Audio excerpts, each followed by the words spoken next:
జెండెర్ర జెండెనీయలో ఎర్రనిది జెండెనీయలో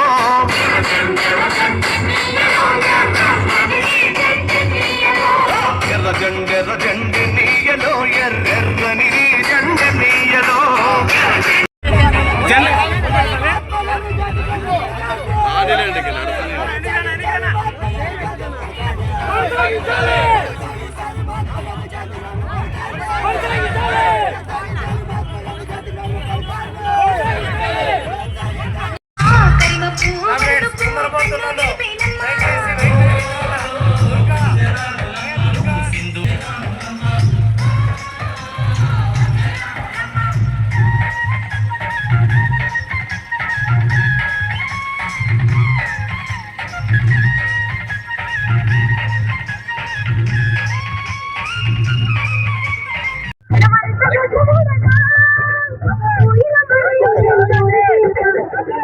మహాత్మా గాంధీ గ్రామీణ ఉపాధి హామీ పథకాన్ని కొనసాగించాలని డిమాండ్ చేస్తూ నిన్నటి నుంచి కూడా పాదయాత్ర నిర్వహిస్తా ఉన్నాం.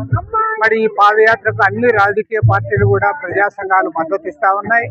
గ్రామీణ వ్యవసాయ కార్మిక సంఘాలు, రైతు సంఘాలు, ప్రజా సంఘాలు అందరి మద్దతుతో ఇవాళ మహాత్మా గాంధీ గ్రామీణ ఉపాధి హామీ పథకాన్ని సాధించేంత వరకు కూడా ఈ పోరాటాన్ని కొనసాగించడానికి వాళ్ళు పూనుకుంటా ఉన్నారు. అదేవిధంగా ఈ 3 రోజుల పాదయాత్ర ముగించుకొని ఎక్కడైతే మహాత్మా గాంధీ గ్రామీణ ఉపాధి హామీ పథకం ప్రారంభమైందో ఆ పండ్లపల్లిలో భారీ ఎత్తున బహిరంగ సభ కూడా ఏర్పాటు చేస్తా ఉన్నాం. ఈ బహిరంగ సభలో మా భారత కమ్యూనిస్ట్ పార్టీ జాతీయ ప్రధాన కార్యదర్శి కామ్రేడ్ డి రాజా గారు కూడా పాల్గొంటా ఉన్నారు. అన్ని రాజకీయ పార్టీలు కూడా ఆహ్వానిస్తా ఉన్నాం. ఇవాళ అధికారంలో ఉన్న తెలుగుదేశం, జనసేన పార్టీలు కూడా ఇందులో కలిసి రావాలి.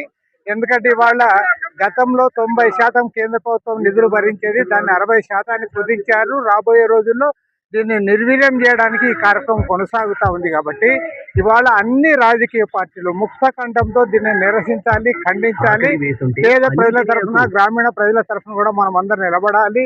ఇవాళ పల్లెల్లో ఇంతో చిన్న సన్నకారు రైతులు, పేద వర్గాల వారు, చేతి వృత్తుల వారు, వ్యవసాయ కూలీలు వారందరూ కూడా బతికి బట్టగడతా ఉన్నారంటే గ్రామీణ ఉపాధి హామీ పథకం వల్లనే వాళ్ళంతా కొనసాగుతా ఉన్నారు. దాన్ని దృష్టిలో పెట్టుకొని ఈ కార్యక్రమం కొనసాగించాలని కోరుతారు.